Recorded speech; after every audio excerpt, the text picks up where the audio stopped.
जय हिंद दोस्तों, वंदे मातरम। पश्चिम बंगाल की पूर्व मुख्यमंत्री ममता बनर्जी और उनके भतीजे अभिषेक बनर्जी के खिलाफ में लगातार कानूनी शिकंजा कसता चला जा रहा है।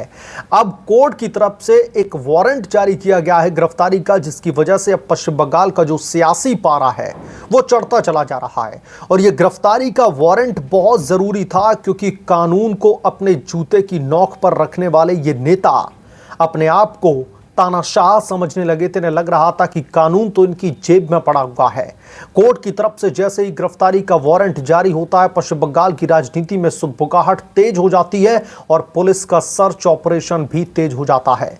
इस गिरफ्तारी से बचने के लिए कलकत्ता हाई कोर्ट का रुख किया जाता है। वहां पर याचिका स्वीकार होती है, लेकिन किसी भी तरीके की राहत कोर्ट से जो इन लोगों ने उम्मीद लगाई हुई थी, जज साहिब ने उस पर सरप्राइज दे दिया इनको। और अब ये चूहे की तरह बिल में छिपकर के बैठे हुए हैं, अंडरग्राउंड हो चुके हैं, क्योंकि इन्हें पता है कि अगर ये खुले में आए तो गिरफ्तारी तय है।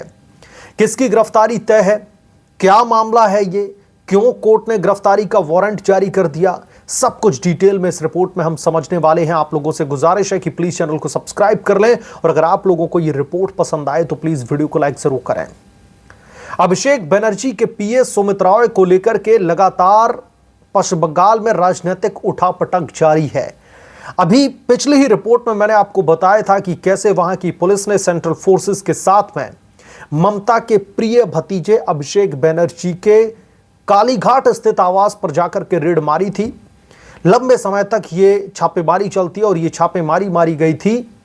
सुमित रॉय, जो कि अभिषेक बनर्जी का पीए है, बहुत खास है, उसकी गिरफ्तारी के लिए वो लगातार फरार चल रहा है। जब से उसके खिलाफ में वित्तीय गड़बड़ी में जो है मामले दर्ज किए गए, तब से लगातार फरार चल रहा है।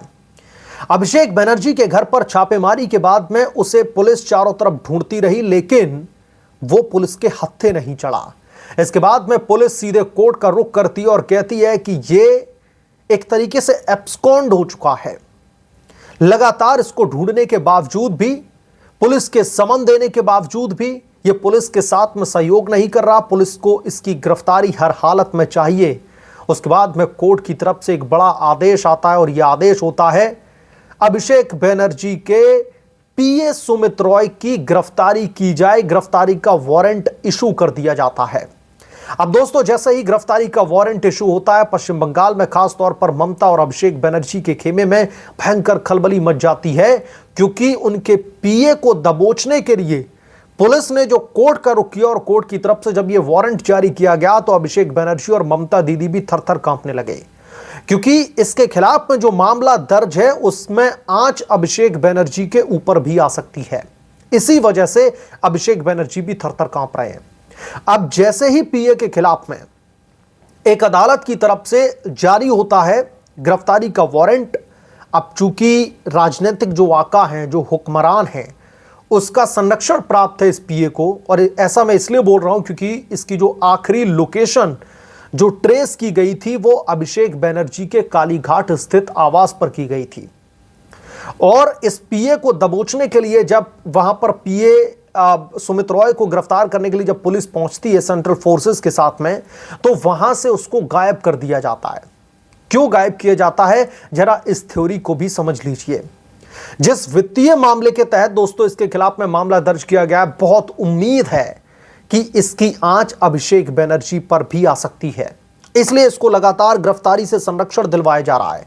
और इसी वजह से जैसे ही कोर्ट की तरफ से गिरफ्तारी का वारंट आता है, अभिषेक बनर्जी की मदद से कलकत्ता की हाई कोर्ट का रुख किया जाता है और एक पिटीशन दायर की जाती है कि जज साहब, हमारी इस याचिका पर सुनवाई करके हमें संरक्षण जो है दीजिए। इसके बाद में दोस्तों अदालत ने इनकी इस याचिका को तो स्वीकार कर लिया कि हम इस पर सुनवाई करेंगे, लेकिन फौरी तौर पर किसी भी राहत देने से इनकार कर दिया। यानी कि जो इनकी पिटीशन है उसको एक्सेप्ट तो कर लिया गया, लेकिन इस पर सुनवाई से फिलहाल इनकार कर दिया गया है कोर्ट की तरफ से।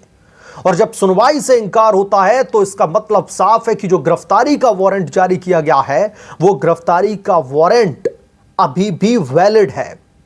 अब पश्चिम बंगाल की पुलिस की कई जो टुकड़ियां हैं, कई टीमें गठित की गई हैं इस सुमित रॉय की, भगोड़े सुमित रॉय की गिरफ्तारी के लिए, क्योंकि ये लगातार अंडरग्राउंड चल रहा है। इसके ऊपर जिन धाराओं में मामला दर्ज किया गया, उसके बाद में इसको पता है कि अगर एक बार ये सलाखों के पीछे गया तो इसको बाहर आने में पूरा जन्म लग जाएगा ये। तो इसीलिए इसके पीछे के दो कारण हो सकते हैं। पहला, जिस वित्तीय मामले में इसके खिलाफ में गिरफ्तारी का वारंट जारी किया गया या फिर पुलिस को इसकी पहले से तलाश है, उस मामले में कुछ ऐसी चीजों को यह छिपाने की कोशिश कर रहा है, कुछ ऐसे सबूतों को मिटाने की कोशिश कर रहा है जिससे इसके राजनीतिक आकाओं के ऊपर गाज गिर सकती है, जिससे इसके राजनीतिक आकाओं को भी सलाखों के पीछे डाला जा सकता है। पहला रीजन यह हो सकता है। दूसरा रीजन यह हो सकता है कि यह गिरफ्तारी से बचने के लिए लगातार इधर उधर भाग रहा है और सोच रहा है जब तक गिरफ्तारी से बचा जाए तभी तक ठीक, फिर तो उसके जो राजनीतिक आका हैं अभिषेक बनर्जी या फिर ममता बनर्जी, वो कुछ ना कुछ सांठगांठ करके उसको बचा ही लेंगे, या फिर कलकत्ता हाई कोर्ट में उस मामले की सुनवाई हो जाए तो उसको गिरफ्तारी से संरक्षण मिल जाए। बहुत सारे पहलू निकल करके सामने आ रहे हैं, लेकिन शुभेंदु अधिकारी जो मुख्यमंत्री हैं पश्चिम बंगाल के, उन्होंने सीधे तौर पर वहां की पुलिस को यह आदेश दिया हुआ है कि ये one of the most priority case है और इसको प्रायोरिटी पर रखकर सुमित रॉय को गिरफ्तार किया जाए। और इसलिए भी जरूरी है क्योंकि शुभेंदु अधिकारी के पीए चंद्रनाथ रथ की हत्या के मामले के बाद में अब इस पीए की गिरफ्तारी से हो सकता है इंटेरोगेशन के दौरान उस मामले में भी कुछ जानकारी निकल करके सामने आ जाए। इसलिए one of the most priority case फिलहाल इसको कंसीडर किया जा रहा है और लगातार अभिषेक बनर्जी के पीए सुमित रॉय की गिरफ्तारी के लिए जो सर्च ऑपरेशन है वो चल रहा है और कई पुलिस की टीमें इस बाबत गठित की गई हैं। अब यहां पर सवाल यह भी उठ रहा है कि जब वित्तीय मामले के तहत सुमित रॉय के खिलाफ में मामला दर्ज किया गया है तो फिर अभिषेक बनर्जी उसको क्यों बचाने में लगे हुए हैं? क्या मजबूरी है अभिषेक बनर्जी की उसको बचाने की? तो दोस्तों, हमें समझने की जरूरत है कि जब भी किसी नेता के पीए के ऊपर गाज गिरती है, या फिर यूं कह लीजिए इसे अलग भाषा में कि जब भी किसी नेता के पीए का नाम किसी घोटाले में, किसी क्राइम में आता है तो उसमें भागीदारी उस नेता की भी होने की संभावना है। मैं इस रिपोर्ट में यह दावा नहीं कर रहा हूं कि इसमें भागीदारी अभिषेक बनर्जी की होगी ही, लेकिन संभावना जरूर व्यक्त की जा सकती है और संभावना के बेसिस पर कार्रवाई होकर के जब इस पीए को दबोचा जाएगा तो यह संभावना यकीन में भी बदल सकती है। ऐसी उम्मीद पश्चिम बंगाल की पुलिस को है और इसीलिए पश्चिम बंगाल की पुलिस की तमाम टुकड़ियां इसको दबोचने के लिए अपनी पूरी ताकत झोंकने में लगी हुई हैं। लगातार इसको ढूंढने के लिए सर्च ऑपरेशन चलाया जा रहा है। अब जब संभावनाओं की जो कहीं ना कहीं स्पेकुलेशंस लग रहे हैं वो कितने सच हैं दोस्तों, जरा ये समझिए। सत्ता बदल चुकी है पश्चिम बंगाल में। ममता बनर्जी फिलहाल विधायक भी नहीं है।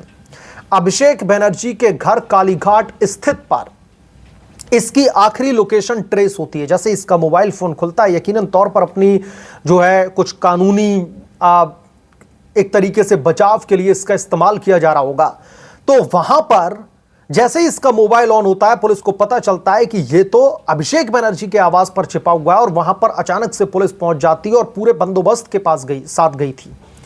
सेंट्रल फोर्स लेकर के गई थी। सेंट्रल फोर्स के जवान जब रेड चल रही थी तो बाहर वो पहरा देते रहे और जब बहुत ज्यादा तू मैं हुई अभिषेक बनर्जी के लोगों के साथ में, जब ताला नहीं खोला गया, उसके बाद में उस ताले को डिजास्टर मैनेजमेंट की जो टीम है उसको तोड़ती है और उसके बाद में दाखिल करती है। लेकिन अफसोस, शायद जब तक ताला टूटा, जब तक तू मैं चली अभिषेक बनर्जी के लोगों के साथ में पुलिस की कि आप ताला खोलिए, हमें अंदर आना है, इतने में सुमित रॉय को गायब कर दिया गया।